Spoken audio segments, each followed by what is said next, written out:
Assalamualaikum warahmatullahi wabarakatuh. Salam damai sejahtera bagi kita semua. Dan salam jumpa lagi bersama saya di channel Guru Pelosok. Baik Bapak Ibu Guru, rekan-rekan semua, di video part yang kelima ini kita masih membahas tentang latihan mandiri calon ASN Guru P3K kompetensi teknis pedagogik. Oh ya, lagi-lagi kompetensi teknis karena mengapa? Bobot skor dan soal jumlahnya kompetensi teknis masih melebihi dari kompetensi-kompetensi yang lain yang akan diuji dalam seleksi P3K Guru. Saya percaya sudah begitu banyak referensi atau materi yang Bapak Ibu Guru pelajari, yang Bapak Ibu Guru peroleh. Dan sekarang saatnya kita menguji tingkat kesiapan dan penguasaan materi dalam menghadapi seleksi P3K Guru tahun 2021. Dan secara pribadi saya mendoakan kiranya Bapak Ibu Guru, rekan-rekan semua, khususnya pecinta channel Guru Pelosok, semoga dipermudahkan dalam setiap urusan dan lulus di tahun ini. Amin. Sebelum kita lanjut di soal nomor 1, bagi Bapak Ibu Guru, rekan-rekan semua yang belum memberikan dukungan pada channel ini, jangan lupa untuk menekan tombol subscribe dan aktifkan notifikasi tanda lonceng supaya Bapak Ibu Guru bisa mendapatkan video-video terbaru dari Guru Pelosok. Langsung saja kita lihat soal nomor 1. Melaksanakan pembelajaran yang melandasi penerapan metode ilmiah merupakan pembelajaran kurikulum K13. Dengan memperhatikan penerapan tersebut, pembelajaran yang baik bagi peserta didik sesuai dengan kurikulum K13 yaitu A. Peserta didik melakukan proses diskusi dalam pembelajaran. B. Peserta didik mendengarkan penjelasan guru. C. Peserta didik mengolah data dalam serangkaian aktivitas fisik dan pikiran. D. Peserta didik mengerjakan lembar kerja siswa. E. Peserta didik berkunjung ke perpustakaan. Oke Bapak Ibu Guru, rekan-rekan semua silakan memilih. Dan jika sudah, maka jawaban yang benar untuk soal nomor 1 adalah C, yaitu peserta didik mengolah data dalam serangkaian aktivitas fisik dan pikiran. Oke teman-teman, di video kali ini untuk penjelasan, karena ini latihan mandiri, untuk penjelasannya Bapak Ibu bisa komen, sehingga untuk soal nomor berapa saja yang dibutuhkan penjelasannya, maka saya akan membuat video yang berkaitan dengan request atau permintaan dari Bapak Ibu Guru. Kita lanjut ke soal nomor 2. Peserta didik pada suatu kelas memiliki lingkungan sosial yang kental terhadap norma-norma yang berlaku. Dalam konsep pembelajaran, untuk tercapainya pembelajaran yang baik, diharuskan menggunakan konsep pembelajaran yang sesuai, yaitu A. Konsep sosial sistem. B. Konsep sintakmatik. C. Konsep prinsip of reaction. D. Sistem pendukung. E. Konsep saintifik. Oke, silakan dipilih. Dan jika sudah, jawaban yang benar adalah A, yaitu konsep sosial sistem. Oke, kita lanjut ke soal nomor 3. Suatu kelas melakukan pembelajaran dengan membagi peserta didik ke beberapa kelompok kecil yang terdiri maksimal 4 peserta didik yang memiliki latar belakang yang bervariasi. Tiap individu memiliki tanggung jawab pencapaian tujuan pembelajaran secara individu maupun kelompok, sedangkan guru menjadi fasilitator dalam penyampaian pembelajaran. Pembelajaran tersebut merupakan model pembelajaran yang berbasis A. Masalah. B. Saintifik. C. Kooperatif. D. Project. E. Stimulasi. Oke baik teman-teman, silakan memilih. Jangan lupa untuk setiap soal di video saya yang kali lalu itu saya sudah ajarkan untuk bisa mencari kata kunci dari setiap soal. Oke, jika sudah, maka untuk nomor 3 jawaban yang paling benar adalah kooperatif, yaitu C. Kita lanjut ke soal nomor 4. Seorang guru mempresentasikan materi yang diajarkan dengan menggunakan PowerPoint. Sebaiknya yang dimuat dalam materi PowerPoint itu adalah titik-titik-titik. A. Materi seutuhnya, B. Ringkasan materi, C. Esensi materi, D. Esensi materi dan penjelasan, E. Gambar dan penjelasan. Minta maaf ya teman-teman, di soalnya ada salah ketik sedikit. Oke, silakan memilih. Dan jika sudah, maka jawaban yang benar adalah esensi materi, yaitu C ya teman-teman. Kita lanjut ke soal nomor 5. Dalam konsep pembelajaran sosial sistem, sangat kental pengaruh lingkungan dalam proses pembelajaran. Karakteristik peserta didik yang ada di antaranya titik. A. Peserta didik menggunakan bahasa daerah. B. Peserta didik mayoritas beragama Islam. C. Peserta didik mampu menggunakan komputer. D. Peserta didik menggunakan bahasa Inggris. E. Peserta didik berbusana muslim. Ingat ya teman-teman, kata kuncinya sosial sistem ya teman-teman. Silakan memilih. Jika sudah, jawaban yang benar untuk soal nomor 5 itu adalah A, yaitu peserta didik menggunakan bahasa daerah. Oke teman-teman, kita lanjut ke soal nomor 6. Seorang guru memberikan soal lembar kerja kepada peserta didik untuk dikerjakan bersama-sama. Tetapi sebelumnya, guru menampilkan video untuk peserta didik. Proses pembelajaran tersebut, peserta didik diharuskan A. Merangkum dan menjawab soal tersebut pada lembar kerja. B. Menonton videonya secara utuh dan menjawab soal. C. Menjawab soal dengan memperhatikan video. D. Langsung mengerjakan soal. E. Mencari media lain sebagai sumber lain atau sumber referensi. Oke teman-teman, silakan memilih untuk soal nomor 6. Dan jika sudah, maka jawaban yang benar adalah A, yaitu merangkum dan menjawab soal tersebut pada lembar kerja. Oke, 6 soal sudah kita lalui dan jika semuanya benar, maka Bapak Ibu Guru teman-teman semua sudah mendapat perolehan nilai sebesar 30.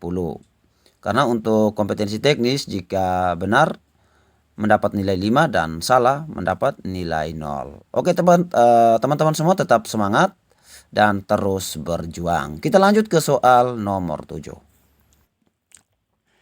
Indikator pencapaian hasil peserta didik harus mencakup ranah kognitif, afektif maupun psikomotorik. Dalam penerapan kenyataannya, kita sering mengabaikan hal tersebut karena A. Peserta didik mencapai tujuan pembelajaran. B. Peserta didik memahami indikator pembelajaran. C. Peserta didik memenuhi indikator pembelajaran. D. Peserta didik mengerti tujuan pembelajaran. E. Peserta didik mengikuti indikator pembelajaran. Oke teman-teman, silakan memilih untuk soal nomor 7 dan jika sudah, maka jawaban yang benar adalah ayo teman-teman, yang benar adalah C, yaitu peserta didik memenuhi indikator pembelajaran. Kita lanjut ke soal nomor 8. Seorang guru melakukan evaluasi untuk mengetahui keberhasilan pembelajaran pada peserta didik. Namun hasil setiap individu berbeda. Yang seharusnya dilakukan guru agar hasil yang didapat sesuai ketercapaian indikator adalah A. Melakukan remedial. B. Menjelaskan kembali dengan bantuan media. C. Mengabaikan dan melanjutkan materi selanjutnya. D. Membuat soal yang lebih mudah. E. Membuat strategi penjelasan khusus sesuai kemampuan peserta didik. Oke teman-teman, silakan memilih untuk soal nomor 8. Jika sudah, maka jawaban yang benar adalah E, yaitu membuat strategi penjelasan khusus sesuai kemampuan peserta didik. Oke, bagi teman-teman yang membutuhkan penjelasan dari setiap butir soal bisa memberikan komentar. Sehingga saya di video berikutnya saya akan membuat video untuk menjawab permintaan dari Bapak Ibu Guru. Kita lanjut ke soal nomor 9. Sebelum melakukan pengumpulan data dalam proses urutan evaluasi, yaitu melakukan uji coba, dalam pembelajaran seorang guru harus A. Mendemonstrasikan materi yang diuji coba peserta didik. B. Melakukan penelitian materi yang diuji coba. C. Menyimpulkan materi hasil uji coba peserta didik. D. Menjelaskan kembali materi yang akan diuji coba. E. Memberikan masalah yang harus diselesaikan peserta didik dengan uji coba. Oke teman-teman, silakan memilih untuk soal nomor 9. Dan jika sudah, jawaban yang benar adalah E. Memberikan masalah yang harus diselesaikan peserta didik dengan uji coba. Kita lanjut ke soal nomor 10. Teknologi dan media berperan penting dalam proses peningkatan kualitas hidup manusia, tidak terkecuali dalam dunia pendidikan. Teknologi dan media memiliki sumber daya besar untuk mempengaruhi pikiran dan perilaku khalayak, termasuk guru dan siswa dalam suatu proses komunikasi pendidikan. Asumsi tersebut merupakan pernyataan teoretik dari A. Determinisme teknologi dan efek media. B. Determinisme teknologi. C. Determinisme ICT. D. Determinisme budaya. E. Determinisme sosial. Oke teman-teman, silakan memilih untuk soal nomor 10. Dan jika sudah, maka jawaban yang paling benar itu adalah B, yaitu determinisme teknologi. Kita lanjut ke soal nomor 11. Mediatisasi adalah sebuah proses dinamis dalam hubungan antara keberadaan media di tengah masyarakat yang bersifat institusional. Di sini media yang mulanya merupakan hasil temuan ilmu pengetahuan dan teknologi, kemudian berkembang menjadi institusi sosial, yang kemudian juga terlibat dalam pergulatan hubungan dengan institusi sosial lainnya, termasuk dalam lembaga sekolah. Ciri utama mediatisasi dalam konteks pembelajaran adalah A. Media sangat bergantung pada kemampuan dan motivasi guru. B. Media bergantung pada kebijakan lembaga sekolah dalam perannya sebagai komponen dalam pembelajaran. C. Media menjadi institusi otonom atau independen terhadap lembaga sekolah dan kemudian menjadi lebih terintegrasi dengan institusi pendidikan. D. Media tersebut berkembang sebagai institusi otonom dan mengancam keberadaan dan peran guru dalam proses pembelajaran. E. Media tidak bersifat menentukan terhadap perilaku guru dan siswa karena menempatkan siswa sebagai subjek aktif dalam menerima pesan media. Oke teman-teman, cukup panjang soal nomor 11 ini, silakan dipilih untuk jawaban yang paling benar. Dan soal-soal seperti ini yang akan keluar, yang panjangnya seperti ini akan keluar di tes. Karena itu Bapak Ibu Guru, teman-teman semua harus belajar untuk membaca cepat, membaca memahami, sehingga jawaban itu bisa tepat ya Bapak Ibu Guru. Saya doakan semoga lulus. Dan untuk jawaban yang paling benar yaitu C. Jadi jawaban yang paling benar itu adalah C ya Bapak Ibu Guru. Media menjadi institusi otonom atau independen terhadap lembaga sekolah dan kemudian menjadi lebih terintegrasi dengan institusi pendidikan. Itu jawaban nomor 11. Kita lanjut ke soal nomor 12. Peserta didik di era digital dapat menggunakan perangkat nirkabel bergerak atau yang kita sebut internet sebagai media peralatan interaktif kapanpun dan dimanapun saat diperlukan. Hal ini merupakan salah satu bentuk kegiatan belajar yang dapat dilakukan dengan memanfaatkan media digital berbasis komputer yang disebut dengan A. Interactive tools. B. Situational tools. C. Interaksi with other. D. Media tools. E. Alternative tools. Oke teman-teman, silakan memilih untuk soal nomor 12. Dan jika sudah, jawaban yang paling benar adalah interactive tools, yaitu A ya teman-teman. Untuk nomor 12, jawaban yang paling benar adalah A, interactive tools. Kita masuk ke soal nomor 13. Berikut karakteristik model suatu pembelajaran, yakni pembelajaran lebih didorong pada kegiatan mendesain, merumuskan pekerjaan, merancang, mengkalkulasi, melaksanakan pekerjaan, dan mengevaluasi hasil yang diharapkan. Model pembelajaran yang sesuai karakteristik di atas adalah A. Project based learning, B. Project oriented learning, C. Contextual learning, D. Problem based learning, E. Cooperative learning. Oke teman-teman, silakan memilih soal nomor 13. Dan jika sudah, jawaban yang paling benar adalah A, yaitu project based learning. Oke, kita lanjut ke soal nomor 14. Menguasai karakteristik peserta didik dari aspek fisik, moral, sosial, kultural, emosional, dan intelektual merupakan kompetensi inti pertama yang harus dimiliki oleh guru. Indikator penguasaan kompetensi ini ditunjukkan dengan kemampuan kecuali A. Memahami karakteristik peserta didik yang berkaitan dengan aspek fisik, intelektual, sosial emosional, moral, spiritual, dan latar belakang sosial budaya.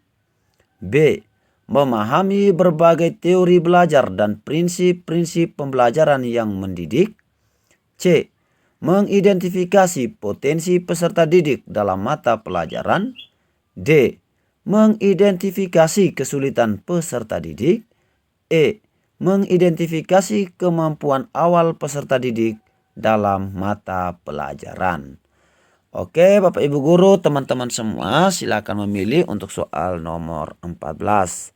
Dan jika sudah, maka jawaban yang paling benar adalah B.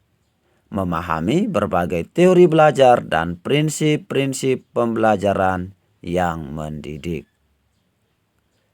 Kita lanjut ke soal nomor 15. Dalam menentukan tujuan khusus pembelajaran, hendaknya memperhatikan hal-hal berikut ini, kecuali. Ingat, dalam menentukan tujuan khusus pembelajaran, hendaknya memperhatikan hal-hal berikut ini, kecuali A. Tujuan khusus pembelajaran yang relevan dengan standar kompetensi atau kompetensi dasar. B. Tujuan khusus pembelajaran berisikan perumusan tentang pengetahuan, keterampilan, dan sikap yang diharapkan dikuasai siswa setelah melaksanakan kegiatan pembelajaran. C. Tujuan khusus pembelajaran bisa menyangkut aspek kognitif, psikomotorik, maupun afektif. D. Dalam merumuskan tujuan khusus pembelajaran perlu digunakan kata-kata yang operasional, yaitu kata-kata yang teramati dan terukur. E. Menentukan rincian materi baik fakta, konsep, prinsip, dan prosedur yang relevan dalam rangka mencapai tujuan pembelajaran. Oke teman-teman, silakan memilih untuk soal nomor 15. Dan jika sudah, maka jawaban yang paling benar adalah option D, yaitu dalam merumuskan tujuan khusus pembelajaran perlu digunakan kata-kata yang operasional, yaitu kata-kata yang teramati dan terukur. Ya, kecuali tadi ya soalnya. Kita lanjut ke soal nomor 16. Kurikulum dikembangkan berdasarkan prinsip bahwa peserta didik memiliki posisi sentral untuk mengembangkan kompetensinya agar menjadi manusia yang beriman dan bertakwa kepada Tuhan Yang Maha Esa, berakhlak mulia, sehat, berilmu, cakep, kreatif, mandiri, dan menjadi warga negara yang demokratis serta bertanggung jawab. Pernyataan di atas sesuai dengan prinsip pengembangan kurikulum. A. Tanggap terhadap perkembangan ilmu pengetahuan, teknologi, dan seni. B. Relevan dengan kebutuhan hidup. C. Menyeluruh dan berkesinambungan. D. Beragam dan terpadu. E. Berpusat pada potensi perkembangan, kebutuhan, dan kepentingan peserta didik dan lingkungannya. Oke teman-teman, silahkan menjawab untuk soal nomor 16. Dan jika sudah, maka jawaban yang benar adalah E, yaitu berpusat pada potensi, perkembangan, kebutuhan, dan kepentingan peserta didik dan lingkungannya. Kita lanjut ke soal nomor 17. Pembelajaran yang menitik beratkan pada timbulnya stimulus sehingga terjadinya kegiatan belajar seperti pikiran, perasaan yang dapat ditangkap melalui alat indera serta adanya respon muncul dari siswa ketika belajar. Pernyataan tersebut merupakan penerapan dari teori titik-titik. Oke, sekali lagi minta maaf ya kawan, di situ bukan pertanyaan tetapi pernyataan tersebut merupakan penerapan dari teori titik-titik. A. Teori behavioristik. B. Teori humanistik. C. Teori konstruktivistik. D. Teori kognitif. E. Teori sibernetik. Baik teman-teman, silakan memilih jawaban yang paling benar untuk soal nomor 17. Dan jika sudah, maka jawaban yang paling benar adalah A, yaitu teori behavioristik. Kita lanjut ke soal nomor 18. Kita lihat soal nomor 18. Ciri-ciri pertumbuhan kemampuan anak tampak dari kegiatan dan persepsinya yang sederhana, antara lain 1. Melihat dirinya sendiri sebagai makhluk yang berbeda dengan objek di sekitarnya. 2. Mencari rangsangan melalui sinar lampu dan suara. 3. Suka memperhatikan sesuatu lebih lama. 4. Mendefinisikan sesuatu dengan cara memanipulasinya. 5. Memperhatikan objek sebagai hal yang tetap, lalu ingin merubah tempatnya. Kemampuan di atas merupakan pertumbuhan pada tahapan titik-titik. A. Tahap sensori motor. B. Tahap praoperasional. C. Tahap intuitif. D. Tahap operasional konkret. E.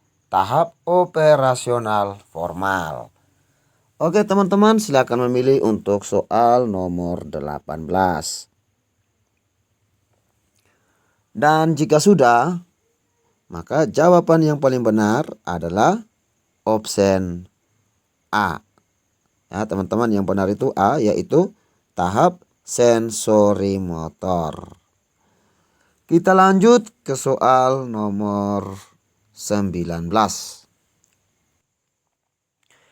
Beberapa prinsip utama teori belajar yang banyak digunakan dalam pendidikan antara lain. 1. Pengetahuan dibangun oleh siswa secara aktif. 2. Tekanan proses belajar mengajar terletak pada siswa. 3. Mengajar adalah membantu siswa belajar. 4. Tekanan dalam proses belajar lebih pada proses dan bukan pada hasil belajar. 5. Kurikulum menekankan pada partisipasi siswa. 6. Guru adalah fasilitator. Prinsip di atas merupakan ciri dari teori pembelajaran titik-titik. A. Teori behavioristik. B. Teori humanistik. C. Teori konstruktivistik. D. Teori kognitif. E. Teori konstruktivistik. Baik teman-teman, silakan memilih untuk soal nomor 19. Dan jika sudah, jawaban yang benar adalah A, yaitu teori behavioristik. Kita lanjut ke soal nomor 20. Guru yang membantu para pendidik dalam memahami arah belajar pada dimensi yang lebih luas, sehingga upaya pembelajaran apapun dan pada konteks manapun akan selalu diarahkan dan dilakukan untuk mencapai tujuannya. Teori tersebut merupakan implikasi dari teori pembelajaran titik-titik. A. Teori behavioristik. B. Teori humanistik. C. Teori konstruktivistik. D. Teori kognitif. E. Teori konstruktivistik. Oke kawan-kawan, Bapak Ibu guru semua. Jadi opsinya tetap sama ya, tapi soalnya yang berbeda. dari nomor 19 sampai 20 ini ya. Oke, silakan memilih jawaban yang dianggap paling benar. Dan jika sudah, maka jawaban yang paling benar adalah B, yaitu teori humanistik. Kita lanjut ke soal nomor 21. Menurut Klopp, dalam aliran humanistik membagi tahap belajar menjadi 4. 1. Tahap pengalaman konkret. 2. Tahap pengamatan aktif dan relatif. 3. Tahap konseptualisasi. 4. Tahap abstrak. 5. Tahap eksperimentasi aktif. Dari data di atas, maka tahapan yang benar adalah titik-titik. Oke kawan, di soal itu menurut Kolb hanya ada 4 ya, tapi pilihannya ada 5. Jadi kita harus memilih 4 dari 5 itu yang paling benar ya. Jadi A 1, 2, 3, 4, B 1, 2, 4, 5, C 2, 3, 5, 1, D 2, 3, 4, 5, E 1, 3, 4, 5. Oke teman-teman, silakan memilih jawaban yang dianggap paling benar. Silakan diteliti kembali. Dan jika sudah, maka jawaban yang paling benar adalah C, yaitu 2, 3, 5, dan 1. Kita lanjut ke soal nomor 22. Komponen keterampilan harus dimiliki oleh peserta didik yang meliputi 1. Diskriminasi. 4. Konsep konkret. 3. Penggunaan aturan. 4. Pemecahan masalah. Komponen di atas merupakan jenis kemampuan titik. A. Keterampilan intelektual. B. Strategi kognitif. C. Informasi verbal. D. Sikap. E. Psikomotor. Oke teman-teman, silakan membaca ulang. Dan jika sudah, teman-teman bisa memilih jawaban yang dianggap paling benar. Dan untuk soal nomor 22 ini, jawaban yang paling benar adalah A, yaitu keterampilan intelektual. Kita masuk ke soal nomor 23. Teknik mendeteksi kemampuan awal peserta didik dapat dilakukan diantaranya dengan menggunakan catatan atau dokumen yang dapat dijadikan sebagai salah satu sumber referensi. Untuk mendeteksi kemampuan awal peserta didik, catatan atau dokumen yang dimaksud adalah titik-titik. A. Catatan anekdot peserta didik. B. Catatan portofolio peserta didik. C. Kemajuan peserta didik atau rapor.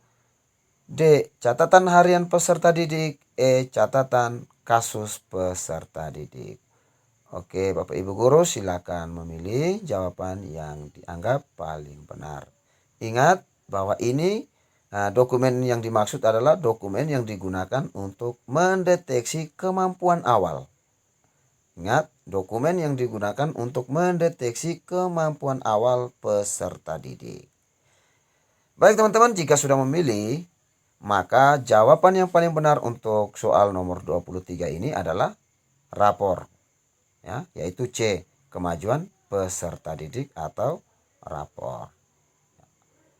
Untuk penjelasannya, atau teman-teman ada yang memiliki jawaban lain selain C seperti portofolio atau lainnya, bisa memberikan komentar. Nanti kita akan bahas bersama-sama alasan mengapa jawaban yang benar itu adalah C. Kita lanjut ke soal nomor 24.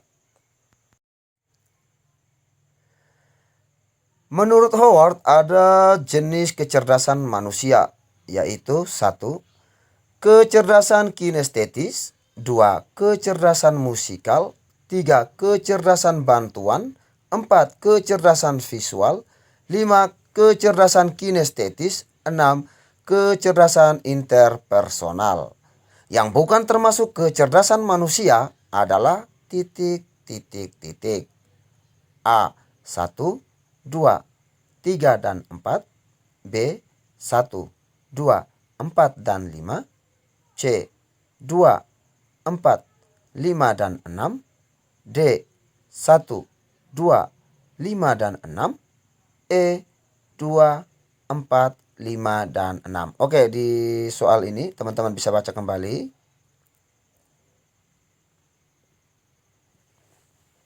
Sambil menyesuaikan opsi-opsi yang ada, baik A, B, C, D, dan E dengan pilihan-pilihan di atas.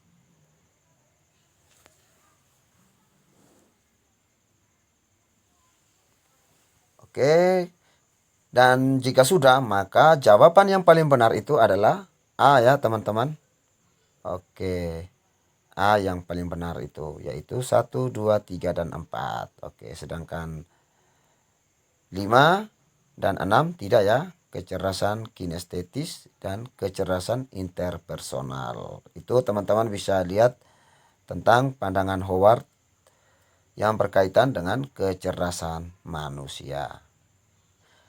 Kita lanjut ke soal nomor 25. Sekali lagi secara pribadi sebelum kita masuk ke soal nomor 25, saya ingin mengucapkan terima kasih banyak kepada Bapak Ibu Guru, teman-teman yang telah bersedia dengan ikhlas mendukung channel ini dengan memberikan like dan subscribe. Sekali lagi terima kasih banyak. Kita lihat soal yang terakhir yaitu soal nomor 25. Oh ya, di sini teman-teman minta maaf ya, salah ketik lagi. Ini 30 yang sebenarnya itu adalah nomor 25 ya teman-teman. Manakah alasan yang paling tepat pentingnya perubahan paradigma terhadap pembelajaran abad 21? A. Abad 21 penuh tantangan sehingga kontrol guru harus semakin diperketat. B. Teknologi informasi dan komunikasi bisa mengatasi seluruh persoalan pembelajaran. C. Teknologi informasi dan komunikasi menyebabkan perubahan peran guru bukan lagi satu-satunya sumber belajar. D. Semakin canggih teknologi maka pembelajaran akan semakin berhasil. E. Teknologi informasi dan komunikasi sangat menentukan keberhasilan pencapaian tujuan. Oke teman-teman, silakan memilih.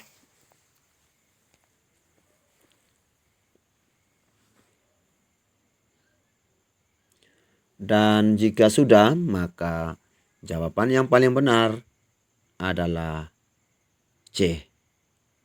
Ya, teman-teman, yang paling benar itu adalah C. Oke, demikian dulu video kita kali ini. Sampai berjumpa di video-video yang akan datang. Karena itu bagi Bapak Ibu Guru yang belum subscribe, jangan lupa subscribe dan aktifkan notifikasi tanda lonceng, sehingga Bapak Ibu Guru bisa mendapatkan video-video terbaru. Akhir kata, saya Guru Pelosok undur diri dari hadapan Bapak Ibu Guru dan rekan-rekan semua. Selamat berjuang, tetap semangat, dan jangan lupa bahagia.